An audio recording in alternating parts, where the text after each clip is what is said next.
የሰው ደም በዚህ ክልል ላይ ከዚህ በኋላ መፍሰስ የለበትም። የሰው ህይወት መተካያ የሌለው ክልሉም እንዳይረጋጋ ያደረገው ሰው ወደ አመራር ከገባ በኋላ በራሱ ተማምኖ አይደለም የሚሰራው። በራስ ያለ መተማመን ችግሮች የሚያመጡት ነው። በራሱ ማይተማመን አመራር የማይገባበት ቦታ የለም።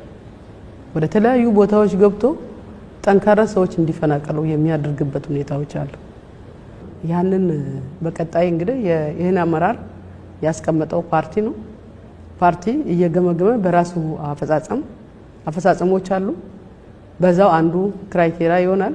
ሁለተኛ ደግሞ የጸጥታ ችግሩ እጃቸው አለበት የተባሉትም የጸጥታ ምክር ቤቱ እዚሁ ክልል ላይ እያየ የተወሰኑ ሰዎች ላይ እርምጃ የወሰደበት ሁኔታ አለ።